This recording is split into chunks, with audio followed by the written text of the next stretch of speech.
So the Rockets up by 18 in the second quarter, lose the lead and the game as the Hornets spoil the Rockets' festivities here on opening night. The final 110-105. Man was with 24 points for them off their bench. LaMelo Ball nearly triple-doubled. He was awesome with 34, 8, and 11. And the Rockets managed to score just 45 points in the second half and shot only 37% from the floor. Well, there were some fun moments for the Houston Rockets in their opener last night. They did have an 18-point lead in the second quarter. 50 Cent was there. The guy who plays Pope from Outer Banks was there. Joe Mixon hit a free throw. Everything was peachy keen until, Joe, the very end of a 110-105 Rockets loss. The Hornets were without one of their best players, Brandon Miller, much of this game.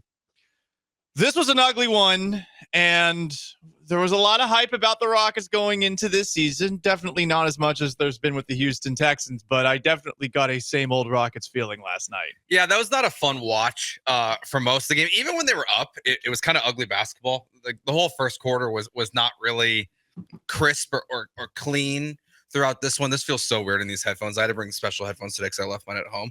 But it's such an ugly game. I didn't like a lot of what the offense was doing, aka just running down the court and jacking up threes and missing them.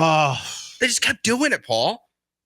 Like they just kept running down the court, not setting the offense, jacking up a three, and it wouldn't go in. And then hey, these will start going in eventually. This is my big issue with basketball in a post Daryl Morey world.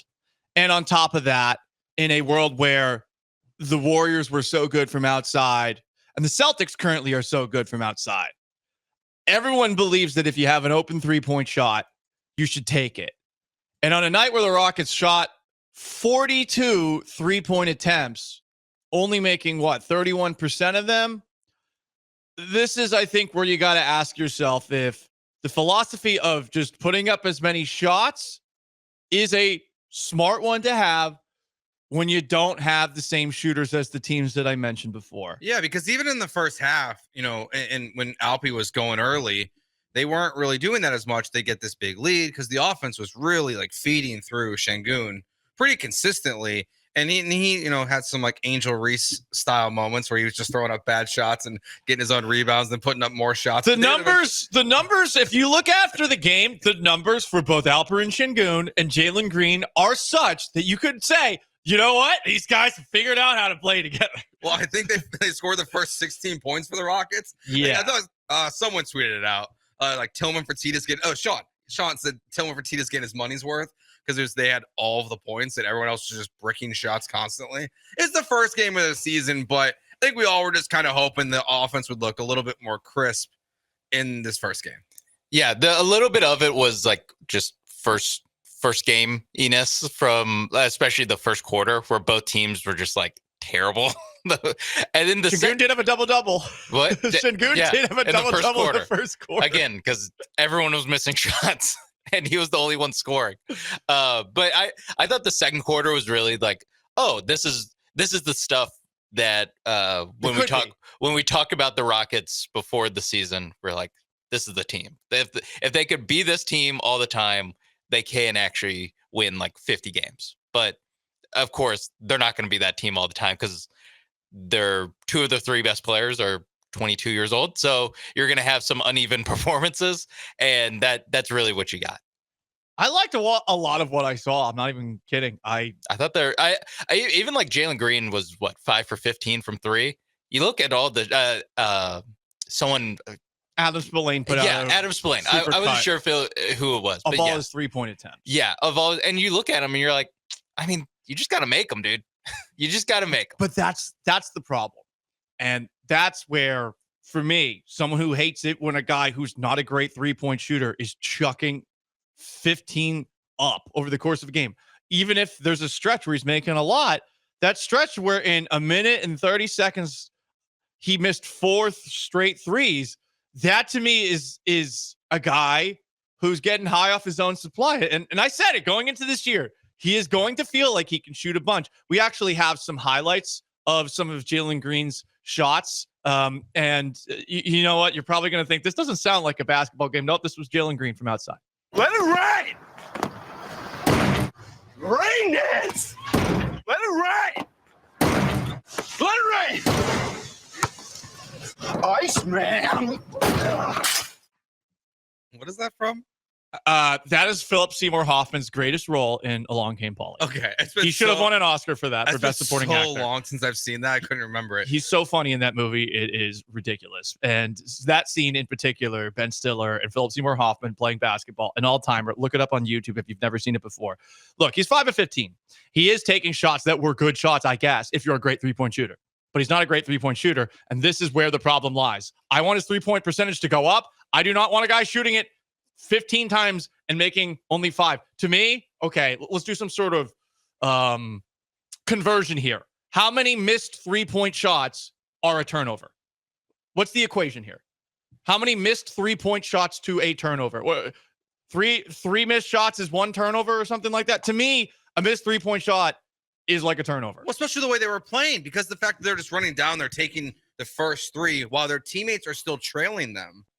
So there's no one to rebound the basketball. Yeah. So within 3 seconds of getting the basketball across half court, you're giving the team the other ball right away. I mean, giving the ball right away. What do we say? We want them to shoot 37% this year. That's what I'm hoping for. Well, they shot 30.2 from the 3-point line. So not a strong start. No. And I don't think it's a coincidence that as Jalen Green goes 5 for 15, the entire team shot 30%. Like, this team, a lot of times, is going to go where he takes you. He did shoot better than the team. I was gonna say he did. Fred VanVleet is weighing him down with a 2 for 11. You got a 1 for 6 from the field from Dylan Brooks. So Dylan Brooks and Joe Mixon made the same amount of shots last night. To be fair, Dylan Brooks had he had 4 points. Oh no, he had 2 points. I was looking at personal fouls. So it's I such mean, a low number. It threw me off. Yeah, I mean, what they made 13 threes and Jalen had 5 of them. Had 5 of the 13 3. So a little bit of it is, again, he was open. They were open shots. And at a certain point, it's like, do you want Jalen Green shooting an open 3, or do you want Jabari Smith or Dylan Brooks also shooting an open 3? Right. And the other tricky thing is here, some of the young players. Amin Thompson had a couple of holy crap moments in this game. I like that Cam Whitmore put some dude on the court. Like he had him flat on his back, and it looked like it was painful. I can't believe that guy took free throws afterwards. But it does feel like it's going to be a long time this year before those guys start getting more minutes than a Brooks or a VanVleet, especially when Reed Shepherd's debut in 16 minutes, he's got as many turnovers as assists. But the fact that he played 16 minutes to Cam Whitmore's 8, and he played more. Cam's going to be so mad. I was surprised by that. I just didn't know what to expect from, like, how much Reed would be out there. And to be out there in large chunks like that was a big surprise for me in this game. I thought we'd see a lot more Cam Whitmore. To your point about Amin Thompson, he was really fun last night.